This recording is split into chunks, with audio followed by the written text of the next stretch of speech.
Լոս Անջելեսի կենտրոնական հատվածում գտնվող մի երկար տարածք արդեն 1 դար է դարձել է ԱՄՆ-ի անտուն մարդկանց խորհրդանիշ,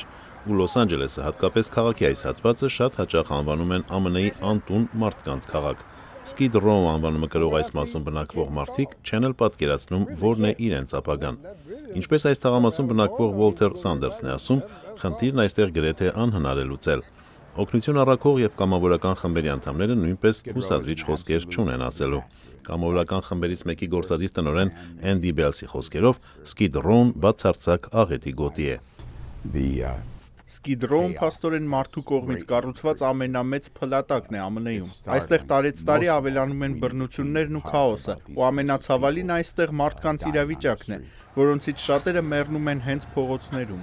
Այստեղ կան մարդիկ, որ այսպես ասած խրոնիկական անտուններ են, նրանց են ավելանում նաև աշխատանքը կորցրած անձինք, վիճակագրական մի շատ ցավալի տվյալ, այս անտուն մարդկանցից 50,000-ը պատերազմի վետերաններ են և բանակի նախկին զինվորականներ։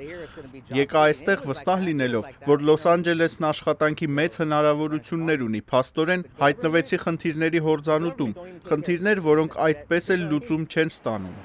Նա այս ամենի համար մեղադրում է կառավարությանը, որը նրա խոսքերով չի հոգում այստեղ ապրող մարդկանց, այդ թվում վետերանների համար։ Չնայած Լոս Անջելեսն է անտուն մարդկանց թվով զբաղեցնում առաջին տեղը Միացյալ Նահանգներում, խնդիրը փոքր չէ ոչ Նյու Յորքում, ոչ Սան Ֆրանցիսկոյում ու Դալասում, ոչ էլ մայրաքաղաք Վաշինգտոնում։ Ու չնայած 2013 թվականի համեմատ ԱՄՆ-ի 36 նահանգներում գրանցվել է անտուն մարդկանց թվի նկատելի անկում, որոշ հատվածներում, հատկապես Մասաչուսեթսում, Նյու Համփշիրում և Նյու Մեքսիկոյում այս թիվը աճ է գրանցել։ Գլխավոր պատճառը, ասում են մասնագետները, տների բարձր ամսավճարներն են։